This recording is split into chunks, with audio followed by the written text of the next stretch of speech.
Assalamualaikum warahmatullahi wabarakatuh. Berjumpa kembali dengan Romlia Pratama. Teman-teman sahabatku semuanya, gimana kabar kalian? Mudah-mudahan kalian semuanya baik-baik saja beserta keluarganya di sana. Teman-teman sahabatku, buat kalian yang baru gabung, yang baru nonton video ini, silahkan di subscribe dulu, di like, dan di komen guys.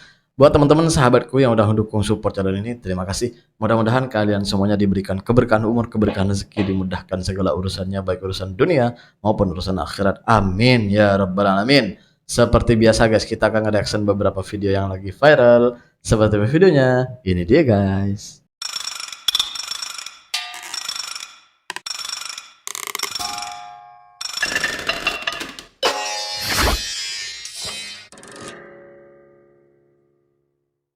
Salah satu hal Ini dia yang bikin guys. nyaman tinggal di Kuala Lumpur itu Apa kotanya itu bang? bersih. Ya, Jadi kalian kalau nggak bersih akan itu ya. lihat sampah berserakan di hampir di semua tempat. Oke. Cuma menariknya di sini tuh jarang banget ada tong sampah. Ini tong sampahnya dibawa sama warga pulang apa gimana ya?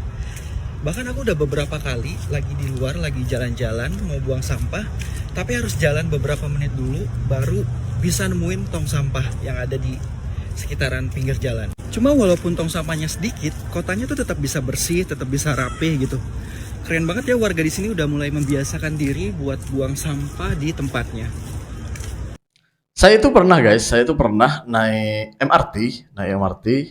Habis itu nih awal-awal MRT ini ya, MRT mana Kajang ya. MRT Kajang tuh awal baru-baru waktu baru ya. Gue tuh pertama kali naik itu. Habis itu guys, ada orang itu dia tuh pakai tisu untuk mukanya itu dalam dalam MRT-nya, dalam tren MRT-nya.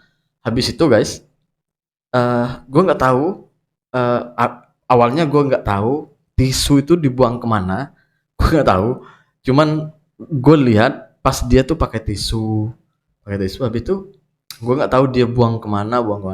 Ternyata guys, gue pas keluar itu ada di belakang dia. Ternyata tisu itu dibawanya, diletak dalam sakunya guys, letak dalam sakunya. Habis itu ada tong sampah di luar tren MRT itu, di stasiunnya itu ada tong sampah, dibuangnya di sana. Wih, gue gue gini, wih, ini kalau di Indonesia nih udah dibuang aja di tempat itu. Ini wow, rakyat Malaysia tuh kayak gini gitu. Bener guys, ini awal-awal gue naik MRT ya dulu ya. Emang ini cerita beneran, ini cerita fakta. Gue sendiri yang ngalamin gitu. Oh ternyata gini ya gitu. Disitulah gue belajar sebenarnya. Itulah kenapa gue berulang kali cakap bahwa gue tuh banyak belajar dari orang-orang Malaysia. Bener, bener kata abang ini guys. Kita lanjut guys. Beberapa netizen Ini apa TikTok ini? malah ngeremehin musibah penjual bakso ini. Jadi singkatnya tuh si abang Oh, penjual bakso ini yang cuaki itu ini hari ya? ninggalin gerobak dagangannya di depan masjid karena mau sholat. Nah waktu si abangnya beres beribadah, balik-balik gasnya udah hilang cuy. Oh yang tonggasnya hilang. Dan jelaslah banyak netizen yang berempati ya, bahkan sampai ada yang mau donasi juga. Cuma beberapa anomali TikTok ini malah komen gini cuy. Cuma gas bang, udah beli lagi aja. Cuma gas dipermasalahkan, tinggal beli yang baru apa susahnya lah, kocak. Dipikir semua orang tuh bisa tinggal beli langsung gitu aja kali Iya, ya. Terus iya. malah ada yang bercanda lagi cuy. Emang gerobaknya bisa digas? Emang ada mesinnya apa gimana? Perasaan gak ada koplingnya, gak ngerti lagi men. Orang kena musibah pun dibercandain loh. Emang beberapa netizen TikTok nih anomali cuy. Itulah gilanya netizen kita. Dia kayak nggak bisa membedakan mana yang mana yang serius, mana yang lagi bercanda, mana yang aduh nggak tahu lah. Kayak gini sebenarnya. Nggak tahu kalau orang itu bakal sakit hati atau apa, tersinggung atau gimana gitu. Coba bayang, abang ini ya, penghasilannya cuma berapa? Bukan yang besar, bukannya dapat, ya Allah ya Rabbi. Iya kalau laku semua itu alhamdulillah. Tapi kalau pas nggak laku, coba bayangkan. Apalagi untuk beli gasnya, beli tong gasnya gitu. Gue nggak, gimana ya pemikirannya orang-orang itu ya. Gue nggak tahu otaknya tuh letak di mana gitu ya. Kok bisa berkomentar seperti itu? Heran kan? Saya seperti itulah. Seperti itu. Netizen kita tuh seperti itu. Kita lanjut guys. Barang yang menjadi Ini apa kebutuhan ini? primer masyarakat Oke. itu tidak boleh dibebani pajak secara berulang. Kemudian Oh. barang konsumtif yang merupakan kebutuhan primer, khususnya sembako, itu juga tidak boleh dibebani pajak.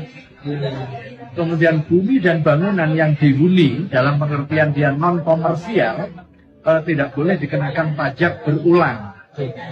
Karena pada hakikatnya dia tidak berkembang. Ini fatwa MUI ya. Fatwa MUI, Majelis Ulama Indonesia.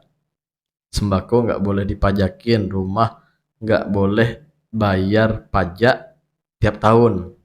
Nih, artinya nggak boleh nggak boleh dipajakin, nggak boleh dipajak berulang-ulang gitu. Didengar ini bukan masalah fatwanya ya, mungkin fatwanya udah bener. Yang jadi pertanyaan sekarang pula. Sekarang itu, ini negara mau denger nggak sih? Karena banyak fatwa-fatwa Majelis Ulama Indonesia itu kayak nggak didengerin sama pemerintah kita gitu. Kayak fatwa aja gitu. Kayak apa ya? Ya udahlah gitu. Kayak nggak denger, nggak pura-pura nggak tahu atau gimana gitu. Ya, ini MUI itu kan Majelis Ulama Indonesia itu kalau membuat fatwa itu kan berdasarkan dengan apa yang mereka ketahui dari hukum agama kan. Itulah kenapa mereka itu memberikan fatwa dan bukan semata-merta terus memberikan fatwa itu ya karena pemikirannya sendiri, pasti ada kajiannya di bidang agama, kan pastinya seperti itu. Ya harusnya sih pemerintah bisa mendengarkan ini. Harusnya. Ya nggak tahu lah pemerintah kita mau nggak. Kita lanjut guys. Ini dia, guys. Fatwa baru MUI. Ini fatwa baru Majelis Ulama Indonesia. Membuang sampah ke sungai, laut, dan danau dinyatakan haram.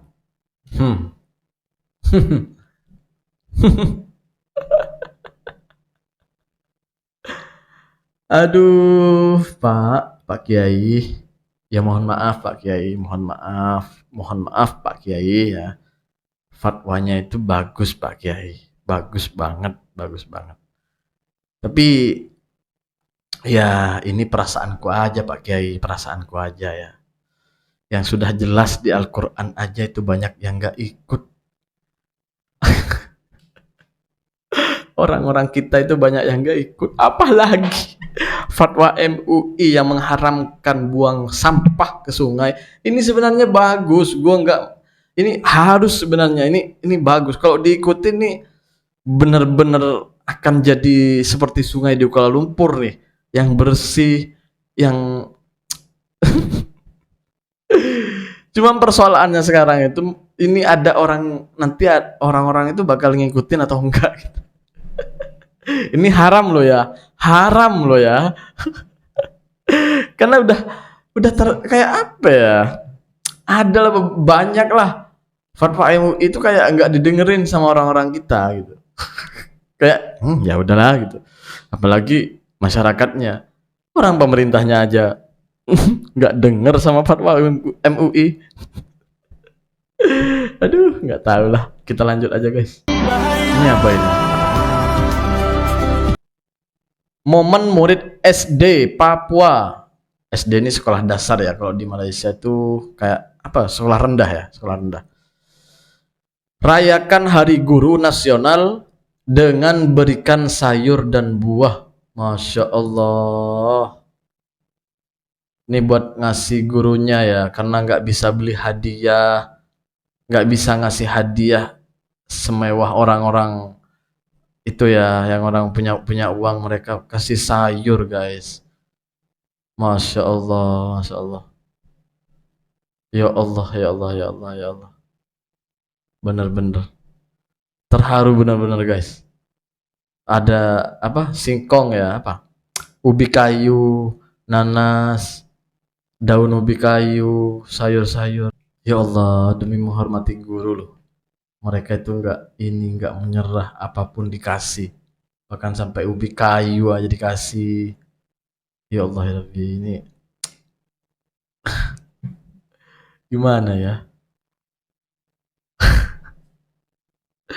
Ketika gue lihat orang-orang Papua ini kayak,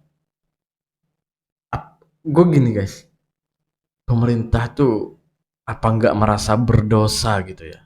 Ketika melihat anak-anak Papua itu seperti ini, melihat anak-anak Papua itu banyak yang nggak bisa sekolah, banyak eh, orang-orang Papua itu masih banyak yang buta huruf, yang banyak yang miskin. Apa pemerintah kita itu nggak merasa berdosa gitu? Sedangkan kekayaan alamnya itu dikeruk setiap harinya, dihabiskan, bahkan dihabiskan kekayaan alamnya. Tapi seakan-akan mereka itu tidak kebagian dari hasil alamnya sendiri. Kasihan, Bang. Apa gue selalu bertanya sebenarnya ketika melihat video dari orang-orang Papua, nggak merasa bersalah apa ya? Apa nggak merasa bersalah gitu? Apa nggak dihantui rasa bersalah gitu? Membiarkan anak-anak ini menjadi kayak gini gitu. Kayak kayak negara ini menelantarkan gitu.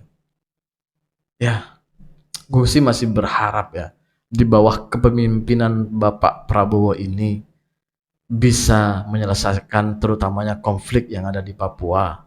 Gue masih berharap itu guys, masih berharap banyak sama Pak Prabowo ini menyelesaikan kemiskinan yang ada di Papua dan di seluruh Indonesia. Ya, menyediakan lapangan pekerjaan untuk masyarakat Indonesia. Gue masih bisa berharap itu. Perubahan itu gue masih berharap tuh sama Pak Prabowo ini. Mudah-mudahan semuanya tercapai. Terima kasih buat semuanya yang udah doa. Terima kasih yang udah support saya. Terima kasih buat semuanya yang udah nonton, yang sokong saya. Assalamualaikum warahmatullahi wabarakatuh. Jangan lupa sholawat guys.